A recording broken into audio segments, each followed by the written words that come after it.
नमस्कार दोस्तों, good morning, good afternoon, good evening. आप जहाँ भी हों, ऐसी उम्मीद है खुश होंगे, प्रसन्न होंगे और सबसे ज़्यादा स्वस्थ होंगे। आज के इस पॉडकास्ट में मैं आपसे एक ऐसी कैंपेन के बारे में बात करना चाहता हूँ जिसको आज तक की सबसे ज़्यादा असफल यानी एक फेल्ड एम्बिशियस कैंपेन माना जाता है। जी हाँ, आज मैं आपसे बात करूंगा गांधी जी की एक ऐसी एम्बिशियस कैंपेन के बारे में जो अगर गलती से सक्सेसफुल हो गई होती तो शायद भारत को आज़ादी 1940 से पहले ही मिल गई होती और भारत के टुकड़े भी नहीं होते। आज हम जानेंगे ऐसा क्या हुआ जिसके कारण ये आज भारत के इतिहास के पन्नों में one of the most controversial and the biggest failed campaign के नाम से रजिस्टर्ड हो चुकी है। लेकिन ये जानने से पहले हम उन दो मूवमेंट्स की बात करेंगे जिनसे ये सब शुरू हुआ था। पहली खिलाफत मूवमेंट और दूसरी नॉन कोऑपरेशन मूवमेंट। दोस्तों, खिलाफत मूवमेंट की शुरुआत अली ब्रदर्स यानी शौकत अली और मोहम्मद अली ने की थी। अमूमन भारत में जब भी खिलाफत मूवमेंट की बात करो तो आम आदमी को ऐसा लगता है कि ये शायद ब्रिटिश से खिलाफत की एक कैंपेन थी, क्योंकि खिलाफत शब्द का मतलब किसी के खिलाफ हो जाना, किसी के अगेंस्ट हो जाना, एक बोलचाल की हिंदुस्तानी भाषा में है। लेकिन यहाँ जो खिलाफत है एक्चुअली एक खलीफत मूवमेंट है। टर्की में मुस्लिम लोगों के खलीफा थे। खलीफा को सुप्रीम लीडर माना जाता है और ये जो खिलाफत मूवमेंट है उस खलीफा को बचाने के लिए शुरू किया गया था। एक्चुअली कैलिफेट मूवमेंट है पर इसको बोलचाल की भाषा में खिलाफत मूवमेंट कहा जाता है, जिसकी शुरुआत ये दो भाइयों ने की थी, शौकत अली और मोहम्मद अली। भारत के मुसलमानों के लिए सुल्तान ऑफ तुर्की यानी खलीफा कैलिफ उनके रिलीजियस और पॉलिटिकल लीडरशिप के एक टॉप सिंबल है। ऑटोमन एम्पायर की हार वर्ल्ड वॉर वन में ब्रिटिश द्वारा और उसके टुकड़े होने के बाद मुस्लिम कम्युनिटी के लिए एक बहुत बड़ा संकट खड़ा हो गया था, क्योंकि उनके खलीफा ही परास्त हो गए थे। इसलिए जो इस्लामिक सुप्रीमेसी की जो कैंपेन है, एक उम्मा की कैंपेन जिसमें पूरे विश्व को जोड़ने की और सब लोगों को कन्वर्ट करके मुस्लिम बनाने की जो एक कैंपेन है, खलीफा उसके लीडर थे लेकिन वो हार गए। इसलिए भारत की जो मुस्लिम पॉपुलेशन थी वो इंग्लैंड के खिलाफ बहुत ज़्यादा असंतुष्ट थी और गुस्सा थी। और ऐसे मौके किसी भी पॉलिटिशियन के लिए सुनहरे मौके बनकर आते हैं। जब टर्की के खिलाफ युद्ध हुआ और उसकी टेरिटरीज अलाइड पावर्स द्वारा डिवाइड की गई तो खलीफा की पोजीशन इतनी ज़्यादा खतरे में आ गई कि इससे मुस्लिम लोग चिंतित होने लगे। इस बात से भारतीय मुसलमानों के बीच गुस्से की आग फैल गई। अली ब्रदर्स और अन्य मुस्लिम लीडर्स जैसे मौलाना अबुल कलाम आज़ाद, अजमल खान और हसरत मोहानी ने नवंबर 1919 में ऑल इंडिया खिलाफत कमेटी की स्थापना की, जो ब्रिटिश सरकार से खलीफा के स्टेटस को प्रोटेक्ट करने के लिए उन्हें प्रेशराइज करने लगी। इस आंदोलन की मुख्य डिमांड्स थी, नंबर एक, मुसलमानों के सेक्रेड प्लेसेस का कंट्रोल, मतलब उनके जितने मस्जिद थे, जितनी दरगाहें थीं, उन सब का टोटल कंट्रोल मुसलमानों को वापस दिया जाए। और टेरिटोरियल अरेंजमेंट्स के बाद टर्की का सफिशिएंट टेरिटरीज पर कंट्रोल हो जिसके लीडर हो खलीफा।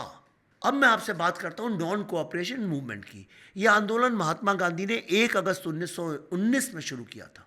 इस आंदोलन के पीछे मुख्य कारण था राउलेट एक्ट और जालियांवाला बाग मैसेकर, जहां ब्रिटिश सेना ने निर्दोष भारतीयों को बड़ी ही बेरहमी से मौत के घाट उतार दिया था। और मेरा अंदाजा है आप सब इसके बारे में जानते होंगे। गांधी जी ने नॉन कोऑपरेशन मूवमेंट की शुरुआत 1 अगस्त 1919 को जब की, जिसमें ब्रिटिश वस्तुओं के बॉयकॉट करने की अपील की गई और ब्रिटिश सरकारी संस्थानों का विरोध और उनका भी बॉयकॉट करने की अपील की गई।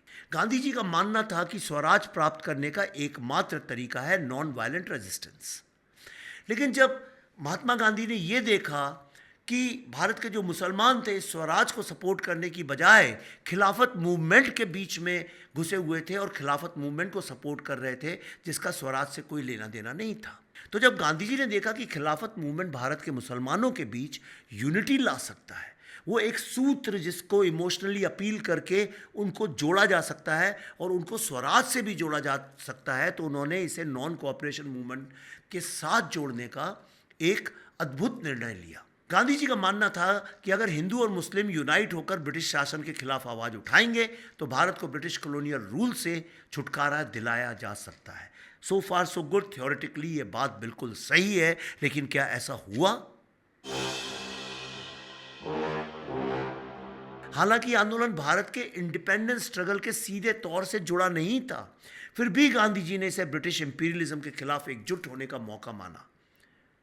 ये समर्थन, गांधी जी का समर्थन खिलाफत को सभी नेताओं को पसंद नहीं आया, क्योंकि जो मुस्लिम थे उन लोगों ने यह माना कि गांधी जी मुस्लिम स्वराज की बात कर रहे हैं, जबकि जो हिंदू लोग थे वो इस नॉन कोऑपरेशन में जुड़े थे भारत की आज़ादी के लिए, जबकि मुस्लिम लोग जुड़ गए मुस्लिम स्वराज के लिए, और ये बात गांधी जी को नज़र नहीं आई।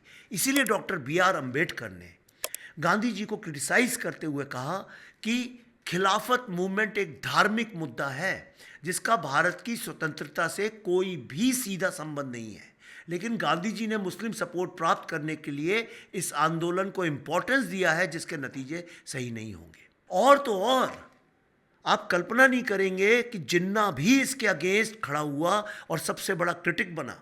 26 दिसंबर 1920 को जिन्ना ने नागपुर के कांग्रेस सेशन में गांधी जी को अपोज करते हुए कहा कि Gandhi's way is the wrong way, mine is the right way, the constitutional way is the right way and that is my वे।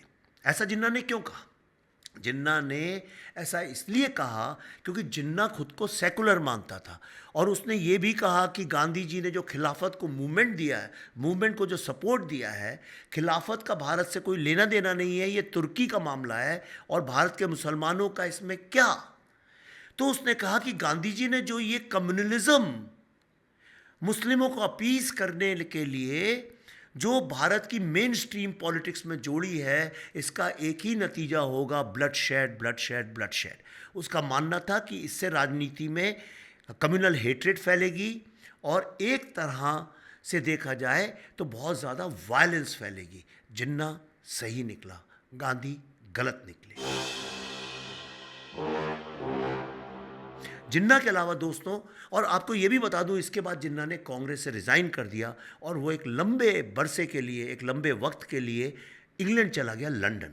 खिलाफत मूवमेंट के बारे में पंडित जवाहरलाल नेहरू ने भी एग्जैक्टली वही बोला, लगभग वही बोला जो कि मोहम्मद अली जिन्ना ने बोला।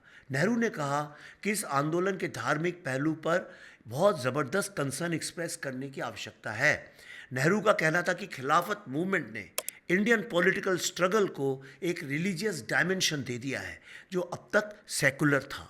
नेहरू ने कहा कि खिलाफत मूवमेंट मुस्लिम कम्युनिटी के लिए तो महत्वपूर्ण था, लेकिन इसने रिलीजियस कंजर्वेटिज्म को बढ़ावा दिया, मतलब एक तरह की धार्मिक रूढ़िवादिता को बढ़ावा दिया जो कांग्रेस पार्टी के भारत को मॉडर्न बनाने के गोल्स के खिलाफ था। दोस्तों, जैसे ही आंदोलन बढ़ने लगा, मुसलमानों के बीच रिलीजियस लीडर्स का इन्फ्लुएंस भी बढ़ने लगा। इससे कई वेस्टर्नाइज मुस्लिम्स ने फिर से ऑर्थोडॉक्स इस्लामिक प्रैक्टिसेस को अपनाया, जिनमें से मोहम्मद अली जिन्ना सबसे इम्पॉर्टेंट लीडर था, जो लंदन गया तो था 3 पीस सूट पहन के अंग्रेज़ों की तरह, लेकिन लौट के आया टोपी और अचकन पहन के। और इस चेंज के कारण हिंदू मुस्लिम कम्युनिटी के बीच की दूरी, नफरत और हिंसा और भी ज़्यादा बढ़ गई। अगर खिलाफत मूवमेंट को गांधी जी ने सपोर्ट नहीं दिया होता तो क्या 1946 16 अगस्त कलकत्ता में डायरेक्ट एक्शन डे हुआ होता? क्या उसमें इतने हिंदुओं की जान गई होती? क्या नोआखाली होता? क्या पार्टीशन होता?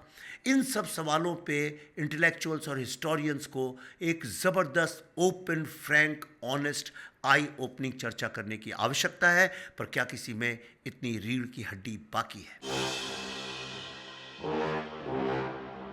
दोस्तों, मलाबार रीजन जो कि केरला में आता है, वहाँ 1921 में गांधी जी ने खिलाफत मूवमेंट को ऑफिशियली एक, जहाँ लगभग 1 लाख लोग इकट्ठे थे, मोस्टली जिसमें कि खिलाफत मूवमेंट के मुस्लिम लोग इन्वॉल्व थे, वहाँ पे खिलाफत पे एक ऑफिशियल सील लगा दी अपनी स्पीच में, और उन्होंने कहा इस मूवमेंट को सपोर्ट करना हिंदुओं की भी नैतिक जिम्मेदारी है।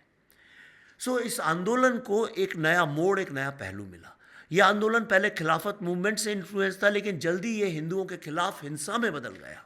मोपलाज ने ब्रिटिशर्स के साथ साथ हिंदुओं को भी अपना निशाना बनाना शुरू किया, क्योंकि उन लोगों ने इसको मुस्लिम स्वराज मान लिया। और ये violence, barbaric massacres, force conversions, rapes, औरतों के रेप्स, हिंदुओं की प्रॉपर्टीज़ के डिस्ट्रक्शन की कोई सीमा नहीं रह गई। एनी बेसेंट, जो कि उसके बाद मोपला गई, उन्होंने अपने मेमोयर्स में लिखा है किस तरह उन्होंने देखा कि एक औरत जो कि मर चुकी थी, लेकिन उसका छोटा बच्चा जिंदा था और वो उस वक्त उसका दूध पी रहा था। एनी बेसेंट, जो लोग नहीं जानते हो बता दूं, एक British socialist, theosophist, Freemason, women's right activist, home rule activist, educationist और इंडियन नेशनल कांग्रेस की पहली फीमेल प्रेसिडेंट थी। उन्होंने गांधी जी को क्रिटिसाइज करते हुए कहा कि गांधी को मोपला रिबेलियन पर जो रिस्पांस देना चाहिए था, उन्होंने वो नहीं दिया। बेसेंट का मानना था कि गांधी जी ने इस घटना को गंभीरता को निगलेक्ट किया, जिससे ये मुद्दा और कॉम्प्लिकेट हो गया। कई सारे नेताओं का मानना था कि गांधी जी मुस्लिमों को अपीस करने के चक्कर में कुछ नहीं बोल रहे हैं। कहीं ऐसा तो नहीं कि गांधी जी ने जो ये अपीजमेंट की प्रोसेस शुरू की थी, उसी को फिर धीरे धीरे कांग्रेस ने आज़ादी के बाद अपनाया, जिसके कारण भारत में कम्युनल वायलेंस आज तक नहीं रुकी, स्पेशली हिंदू मुस्लिम वायलेंस। दोस्तों, खिलाफत मूवमेंट के बारे में आज भी कई तरह की चर्चाएं होती हैं। कई हिस्टोरियंस का मानना है कि गांधी जी का ये समर्थन भारत के सेकुलर चरित्र को नुकसान पहुंचाने वाला था। डॉक्टर एमजीएस नारायणन के अनुसार गांधी जी ने बिना ये समझे कि खिलाफत मूवमेंट में रिलीजियस कंजर्वेटिज्म की झलक थी, इस आंदोलन का समर्थन किया, जिसके कारण ये भारतीय राजनीति में कम्युनलिज्म को बढ़ावा देने का मुख्य कारण बना। दोस्तों, खिलाफत मूवमेंट और नॉन कोऑपरेशन मूवमेंट भारतीय फ्रीडम स्ट्रगल के इम्पॉर्टेंट चैप्टर्स हैं। वो इम्पॉर्टेंट चैप्टर्स हैं जहाँ गांधी जी की हिंदू मुस्लिम यूनिटी की सोच एक बड़े पॉलिटिकल ऑब्जेक्टिव से जुड़ने के बावजूद खिलाफत मूवमेंट ने ये सिद्ध कर दिया कि रिलीजियस सेंटिमेंट्स और पॉलिटिक्स को मिक्स करने से सिर्फ कम्युनल डिवीजन और कम्युनल वायलेंस ही हो सकती है। गांधी जी का ये अनुभव आज भी हमें ये सिखाता है कि जब जब धर्म और राजनीति को जोड़ा जाएगा, we the people of India will be killed.